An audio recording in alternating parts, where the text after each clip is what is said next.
செல்வ வளம் உங்களுக்கு பெருகும். குபேர யோகம் உங்களுக்கு பெருகும். அற்புதமான பண வள நடவடிக்கையில் நீங்கள் ஈடுபட முடியும். மிகச்சிறந்த செல்வந்தராக முடியும். இன்னைக்கு தை மாதம் 1ஆம் தேதி ஜனவரி 15, 2024.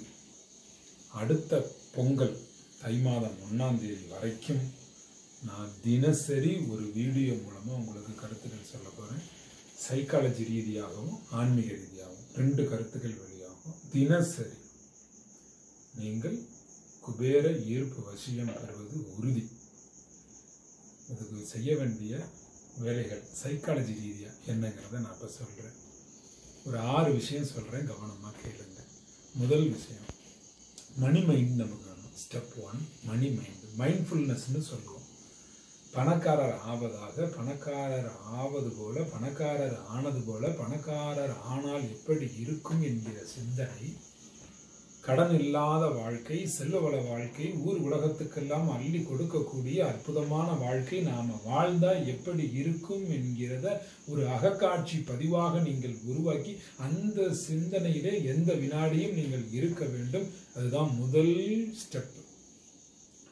உங்களை பணக்காரராக உங்களால் சிந்திக்க முடிந்தால் நீங்கள் பணக்காரர் ஆகலாம். உங்களால் உங்களை நம்ப முடிந்தால் நீங்கள் பணக்காரர் ஆகலாம். பணக்காரர் ஆவது போல உங்களால் இப்பொழுது உணர முடிகிறதா? நீங்கள் பணக்காரர் ஆகலாம். மைண்டு ஃபுல்லா அந்த பணக்கார தத்துவமே இருக்கணும். தனக்கே எல்லாம் இல்லாம எல்லாருக்கும் கொடுத்து உதவி செய்யக்கூடிய ஒரு மனப்பாங்கோட சேர்த்து நீங்க மைண்ட்ஃபுல்னஸா மைண்டில் எப்போதுமே திங்க் பண்ணணும். நீங்கள் முதல் வேலை மணி மைண்டு தான். மைண்ட்ஃபுல்னஸ், மணி மைண்ட்ஃபுல்னஸ், இதுதான் ஸ்டெப் 1. இப்போ 6 ஸ்டெப்பு சொல்கிறேன்னு. ஸ்டெப் 2 என்ன அப்படின்னா, பணக்காரர்களிடமிருந்து நீங்கள் பணம் ஈர்ப்பது எப்படி, பணத்தை சம்பாதிப்பது எப்படிங்கிறத முதல் கற்றுக்கணும். Study wealth person. யாரெல்லாம் பணக்காரரோ அந்த வெல்த்தை பற்றி நீங்கள் ஸ்டடி பண்ணணும். நேரடியாக அனுபவ பாடமாக அனுபவமாக பணக்காரர்களை பார்க்கணும். அவங்க என்ன செயல்பாடுகள் செய்கிறாங்கங்கிறத தெரிஞ்சுக்கணும். அவங்கக்கிட்ட கேட்கணும். ஒன்று அவங்கக்கிட்ட வேலை பார்த்து கற்றுக்குங்க, அல்லது அவங்ககிட்ட நட்பை உருவாக்கி தெரிஞ்சுக்கங்க, அல்லது அவங்க கூட இருக்கிறவங்ககிட்டேருந்து கேட்டு தெரிஞ்சுக்கோங்க. பணம் என்பது சும்மா வந்துடல. நிறைய பேர் நினைக்கிறீங்க பணம் திடீர்னு வந்துருச்சு அவர்கிட்ட, பணக்காரரா திடீர்னு ஆயிட்டார். பல நாள் உழைப்பு. இன்னைக்கும் ஒரு பணத்தை உருவாக்குறதுக்கு உழைத்து கொண்டுதான் இருக்கிறார். சில பேர் சும்மா இருக்கிறாங்க, காசு வருதுங்கிறீங்க. உழைச்சா தான் காசு வரும். அவங்க எப்படிலாம் உழைக்கிறாங்கிறத ஸ்டடி பண்ணணும். முதல்ல தெரிஞ்சுக்கணும். அந்த வெல்த்தை பத்தி ஸ்டடி பண்ணணும். முதல் ஸ்டெப்பு மைண்ட்ஃபுல்னஸ். 2வது ஸ்டடி ஆஃப் வெல்த். அந்த பணம் எப்படி உருவாக்குகிறார்கள், பணம் எப்படி பல மடங்கு வருதுன்னு அவங்க கிட்ட இருந்து படிக்கணும். நம்ம வீட்டிலேயே உட்காந்துக்கிட்டு பணக்காரர்கள்லாம் திட்டிக்கிட்டு நம்மகிட்ட பணம் வரணும்னா எப்படி வரும்? பணக்காரங்க கிட்ட எப்படி பணம் வச்சு நம்ம ஸ்டடி பண்ணணும். ஸ்டெப் 3, முதல்ல நீங்க உங்களை நம்பணும். ஹாப்பினஸ்க்கு ஒர்த்தான நபர் தாங்கிறத நீங்க நம்பணும். உங்க மேல உங்களுக்கு ஒரு நம்பிக்கை வரணும். உங்க மேல உங்களுக்கு ஒரு நம்பிக்கை இருந்தா தான் உங்களை ஊரெல்லாம் நம்புவாங்க. Believe yourself. Worthy of happiness. ஹாப்பினஸுக்கு நீங்க முழு ஒர்த்துன்னு நீங்க நினைக்கணும். முழு ஒர்த்து, தகுதி உள்ள நபர் அப்படின்னு நீங்க அதை நீங்க முதல்ல உணரணும். என்னால சந்தோஷம் அடைய முடியும், அதுக்கு நான் தகுதியான நபர் தான். உங்களை நீங்க நம்பணும். உங்களை நீங்கள் உணர வேண்டும். கண்ணாடி முன்ன போய் நின்று பணக்காரர் ஆகிறதுக்கான ஒரு சூழ்நிலையில உங்க முகம் வந்தா அந்த முகம் எப்படி இருக்குமோ அந்த முக பிரகாசத்தை பார்த்து, அந்த முக பிரகாசத்தை கண்ணாடியில நீங்க பார்த்து, உங்க முகம் பிரகாசமானதான் அங்க பிரகாசம் வரும். அந்த பிரகாசத்தை அப்படியே தூக்கி உங்களுக்குள்ள வச்சுக்கோங்க. அதை நம்புங்க. உங்களால ஹாப்பினஸா இருக்க முடியும். வாழ்க்கையில வெற்றி பெற முடியும். வெற்றி பெற முடியும் என்று நீங்க நம்பினாலே போதும். உங்களுடைய ஒரு இயக்கத்திலுமே அந்த நம்பிக்கை வெளிப்பட்டு உங்களை உலகமே நம்ப ஆரம்பிச்சிடும். நீங்க சக்சஸ் பர்சன் ஆயிடுவீங்க. Believe your self. உங்களை நீங்கள் நம்ப வேண்டும். உங்களை நீங்களே நம்பவில்லை என்றால் வேற யார் நம்புவா? உங்களை நீங்க நம்பினாதான் நடையில் அது தெரியும், பேச்சில் அது தெரியும், செயல்பாட்டில் தெரியும், மற்றவர்கள் பார்க்கும்போது தெரியும் அவங்களுக்கு. வேற என்னமோ மைண்டுக்குள்ள என்னமோ வச்சிருக்காருப்பா, என்னமோ ஒரு இதா இருக்காருப்பா, நல்லா இருக்காரு அப்படின்னு உங்களை பார்த்தாவே பாசிட்டிவ் பட்டிக்கிட்டு எரிய வேண்டாமா எல்லாருக்கும்? அப்படி வரணும். ஆமா. அடுத்த ஸ்டெப் 4 ஃபோக்கஸ் பண்ணணும். என்ன தெரியுமா? இப்ப நம்ம என்னவா இருக்கோம் அப்படின்னு. What you have right now. இந்த நேரத்திலே நீங்கள் எப்படி இருக்கிறீர்கள்? இந்த வினாடி நீங்கள் எப்படி இருக்கிறீர்கள்? எதிர்காலத்துல பணக்காரன் அப்புறம் அதை நீங்க பிலீவ் பண்றீங்க, ஓகே. இமேஜின் பண்றீங்க, மைண்ட்ஃபுல்னஸ் எந்த நேரம் மைண்டுக்குள்ள இருக்கிறீங்க, அது ஓகே. இனிமே நம்ம ஆக போறோம் அந்த அளவுக்கு.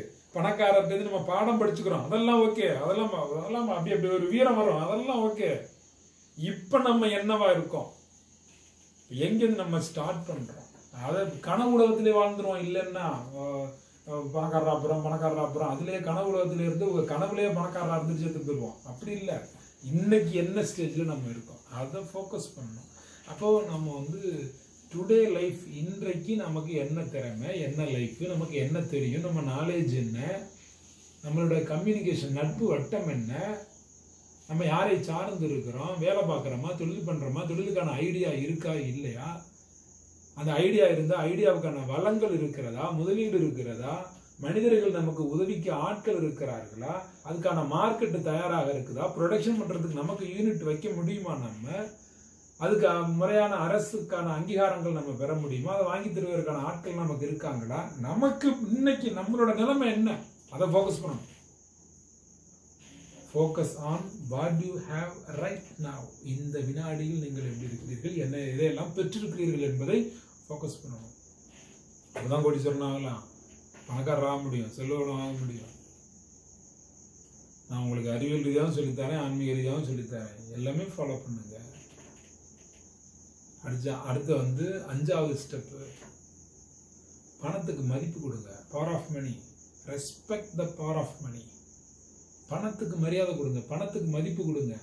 பணத்தை தூக்கி வீசுறது, பணத்தை வந்து குப்பை மாதிரி அள்ளுறது, பணத்தை ரொம்ப மடிச்சு வைக்கிறது, கசக்கி வைக்கிறது, பல இடங்கள்ல தூக்கி போடுறது, பிளாஸ்டிக் மணி எங்க பார்த்தாலும் கிரெடிட் கார்டு பயன்படுத்துறது, லிக்விட் கேஷ் பயன்படுத்துங்க எல்லா இடங்கள்லயும். பணத்தை தொட்டு கும்பிடுங்க, பணத்தோட சவுண்டுக்கு ஆசைப்படுங்க, பணத்தை எண்ணும் போது சவுண்டுக்கு ஆசைப்படுங்க, பணத்தை நல்ல கையால தொடுங்க, ஒவ்வொரு பணமும் உங்க கையால எடுத்து செலவு பண்ணுங்க, பிளாஸ்டிக் மணி பயன்படுத்துறத ஸ்டாப் பண்ணுங்க, கார்டு ஸ்வைப் பண்றதை ஸ்டாப் பண்ணுங்க, பெரிய பெரிய செலவுகளுக்கு அக்கௌண்ட்ல டிரான்ஸ்ஃபர் பண்ணுங்க, டிஜிட்டல் மணி பயன்படுத்துங்க. சில்லறை செலவுகள், வீட்டுக்கு பொருள் வாங்கக்கூடியது, வீட்டுக்கு துணி வாங்கக்கூடியது, வீட்டு செலவுகளுக்கெல்லாம், அன்னாட செலவுக்கெல்லாம் நீங்க எல்லாமே அப்படி செல் எடுத்து அப்படி போட்டோ எடுத்து அப்படி அனுப்பிட்டே இருக்கிறீங்க, டிஜிட்டல் மணி பயன்படுத்திட்டு இருக்கீங்க. வேண்டாம், 10 ரூபா 20 ரூபாய்க்கெல்லாம் நீங்க 200 ரூபா 5000 ரூபா வரைக்கும் லிக்விட் கேஷ் தான் யூஸ் பண்ணணும் நீங்க உங்க செலவுகளுக்கு. Respect the power of money. பணத்தை வந்து உயிர் மாதிரி நினைக்கணும், பணத்தை உடம்பு மாதிரி நினைக்கணும். எது மாதிரியே நினைங்க, மொத்தம் பணத்தை உயர்வா நினைங்க, மதிக்கணும் பணத்தை. பணத்துல திருநீர் கொட்டி மடிச்சு வைக்கிறது, பணத்தை அங்கங்க தூக்கி போடுறது அதெல்லாம் பண்ணக்கூடாது. பணத்தை மதிக்கணும். அடுத்து 6வது ஸ்டெப், நீங்க இப்ப வந்து பணம் யாருக்காவது கொடுக்குறீங்க அப்படின்னா, பணத்தை மதிக்கணும்னு சொன்னா, பணம் யாருக்கு கொடுக்குறீங்களோ அவரையும் மதிக்கணும். அதுவும் பணம் நிறைய பேருக்கு கொடுக்கணும். நீங்கள் என்னிடம் பணம் வந்த பிறகுதான் 4 பேருக்கு உதவியாக நான் பணம் கொடுப்பேன் என்றால் பணம் உங்களிடம் வருவதிலே தடை உண்டாகும். சைக்காலஜிக்கலா நீங்கள் இருக்கும் பணத்தை பிறருக்கு கொடுக்க துவங்கினால், நீங்க எவ்வளவு சம்பாதிச்சாலும் சரி, 5 கோடி சம்பாதிச்சாலும், 5 லட்சம் சம்பாதிச்சாலும், 50 ரூபாய் சம்பாதிச்சாலும், அந்த வருமானத்துக்கு தகுந்த மாதிரி, இப்போ கோயிலுக்கு போயிட்டு வரீங்க, அந்த கோயில் பணிகள் செய்துகிட்டு இருக்க ஒருத்தர் இருக்காரு, உங்கள்கிட்ட பணம் கேட்கிறாரு, இல்லை அவரை நீங்கள் கூட பார்க்குறீங்க, ஒரு 10 ரூபா கொடுக்குறீங்க, சந்தோஷமா எடுத்து கொடுங்க. அந்த நபரையும் மதிக்கணும். ஹோட்டலில் சாப்பிட்டு வெளில வர்றீங்க, உங்க காரை வெளில அனுப்பி வைக்கிறாரு, அவருக்கு ஒரு 20 ரூபா 10 ரூபா கொடுத்துட்டு ஹாப்பியா அவரை ஹெல்ப் பண்ணிட்டு வாங்க, நீங்களும் ஹாப்பியா கொடுங்க. பெட்ரோல் பங்க் போறீங்க, உங்களுக்கு உங்களுடைய பைக்குக்கோ அல்லது உங்களுடைய காருக்கோ ஒருத்தர் காத்தடிச்சு விடுறாரு.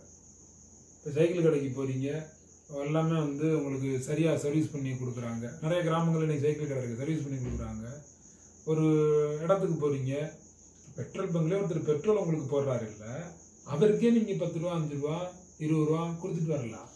ஏன்னா அவரு நம்ம கார்ல உட்காந்துக்குவோம், அவரு ஓப்பன் பண்றாரு, அவரே பெட்ரோல் அடைச்சிட்டு அப்புறம் அவரே லாக் பண்ணி அவர் நம்ம க்ளோஸ் பண்ணி நம்மகிட்ட காசு வாங்கிட்டு அனுப்பிடுறாரு. அவருக்கே 10 ரூபா கொடுக்கலாம்.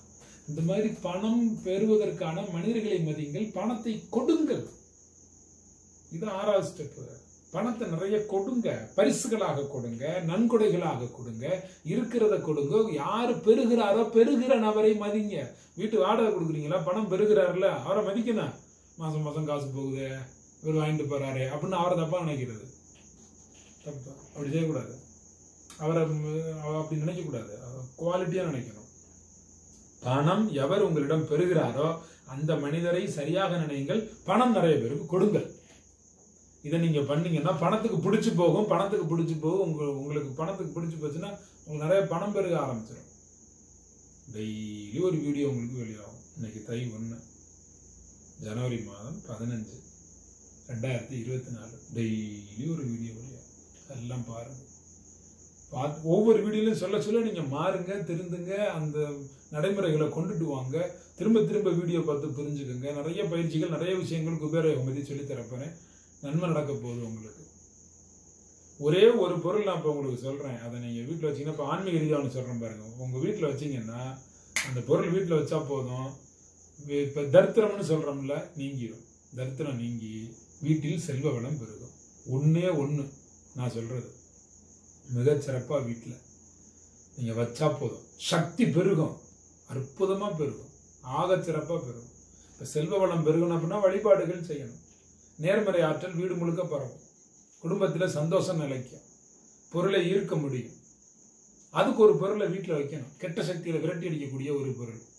இப்போ நான் சொல்ல போற பொருளை நீங்க வீட்டில் வச்சீங்கன்னா, இறுக்கமான முகத்தோடு உங்கள் வீட்டுக்கு யார் வந்தாலும் அவர்கள் சிரித்த முகமாக மாறுவார்கள். தூக்கமின்மை வீட்டை விட்டு போயிடும். எல்லாரும் நல்லா தூங்குவீங்க. பசியின்மை வீட்டை விட்டு போயிடும். ஆரோக்கியம் வீட்டுக்கு கிடைச்சிடும். பசியின்மை பிரச்சனை எல்லாம் போய் எல்லாருக்கும் நல்லா பசிக்கும். ஒரு வாஸ்து ரீதியிலான ஒரு அற்புதமான ஒரு ஆன்மீக பரிகாரம் நான் உங்களுக்கு சொல்லித்தரேன். அந்த வீட்டில் சண்டை இருக்காது, வெறுப்பு போயிடும், கெட்ட சக்திகளால் ஏற்படக்கூடிய எல்லா பிரச்சனைகளும் போயிடும். ஒரே ஒரு பொருள் தான். ஒரு பொருள் இல்லை, 2 பொருள். 2 பொருள் வைக்கணும்.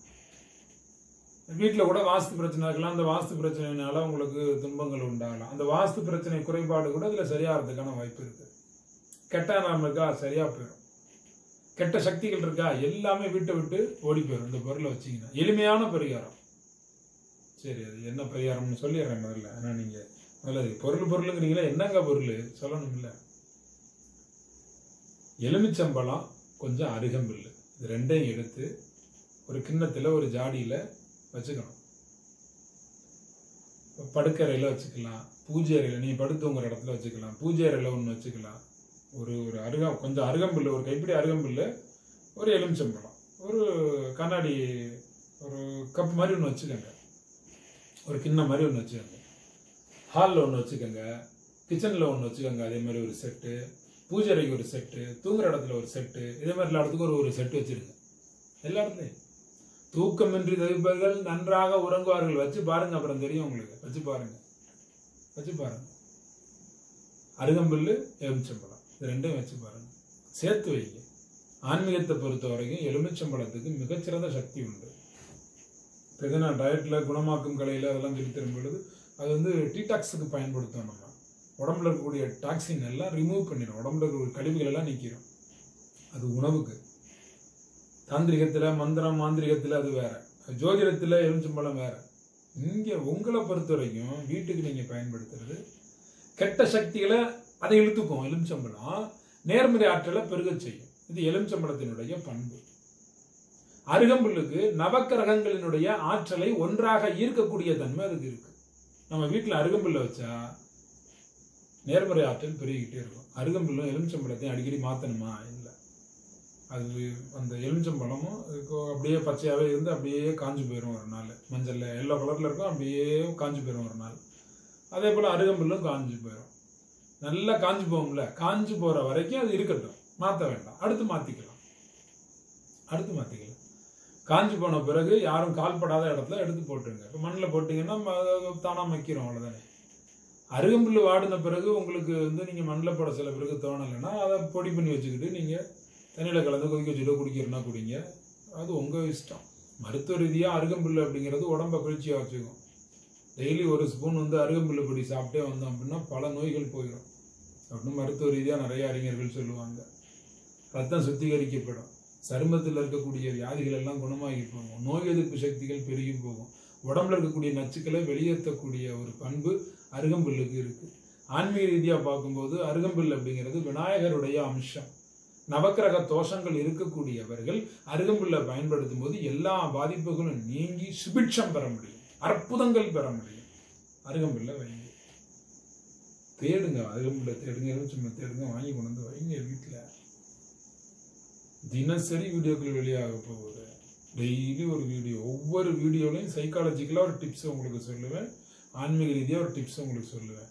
ஃபாலோ பண்ணுங்க. குபேர யோக செல்வ வள அற்புத வளங்கள் உங்களுக்கு பெருகும். நீங்கள் கோடீஸ்வரர் ஆக போகிறீர்கள். அற்புதம் நடக்க போகிறது. உங்களுடைய கடனெல்லாம் அடைய போகிறது. வாழ்க்கையிலே மிகச்சிறந்த விடுதலை அடைந்து அற்புத மாமனிதராக நீங்கள் உருவாக போகிறீர்கள். உங்களுடைய வாழ்க்கையை நீங்கள் கொண்டாட போகிறீர்கள். உங்களுடைய கொண்டாட்டத்துக்கு நான் உறுதி அளிக்கிறேன். நான் உங்களை கோடீஸ்வரர் ஆக்குவதற்கு, மிகச்சிறப்பான பணக்காரர் ஆக்குவதற்கு, உங்களுடைய உழைப்பை காசாக்குவதற்கு, இதுவரை நீங்கள் நினைத்திருக்கக்கூடிய நல்ல எண்ணங்களை நினைவாக்குவதற்கு நான் உங்களுக்கு உதவி செய்றேன். அற்புத சக்திகள், ஆனந்த சக்திகளை நீங்க உணர முடியும்.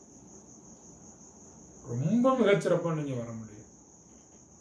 அற்புதமா வரலாம். நீங்க ஆகஸ்ட் 15, 16, 17, 18 4 நாள் குபேர யோக கிளாஸ் இருக்கு. இப்ப ஜனவரி 26ஆம் தேதி கூட உங்களுக்கு ஒரு இலவச பயிற்சி இருக்கு. அது கட்டண பயிற்சி. ஆகஸ்ட் 15 இலவச பயிற்சி குபேர யோகம் உங்களுக்கு இருக்கு. வந்து கலந்துக்குங்க நேரடியா. 26ஆம் தேதி போன் நம்பர்லாம் கண்டுபிடிச்சு போன் அடிச்சு வாங்க, நேரில் வாங்க, வந்து கலந்துக்குங்க. நன்மைகள் நடக்கும். யூடியூப்ல வீடியோ டெய்லி வெளியாகும். நீங்க யூடியூப் வீடியோ பார்த்து வீட்டிலே இருப்பீங்களோ அல்லது நேரடி பயிற்சிக்கு வந்து மிகச்சிறந்த பயனடைவீங்களோ அது உங்களுடைய இஷ்டம். யூடியூப்ல உள்ளது நேரடியா இருக்காது, நேரடியாக உள்ளது யூடியூப்ல இருக்காது. எல்லாமே வேற வேற வித்தியாசமா இருக்கும். பயிற்சிகள் ரொம்ப அற்புதமா இருக்கும். வாங்க, நல்லது. நாளைய வீடியோவுக்கு காத்திருங்க. வீடியோ பார்த்துட்டு விட்டுறக்கூடாது, பயன்படுத்தணும். வீடியோவில் சொல்ற விஷயங்களை, கருத்துக்களை நீங்க பயன்படுத்தி வாழணும்.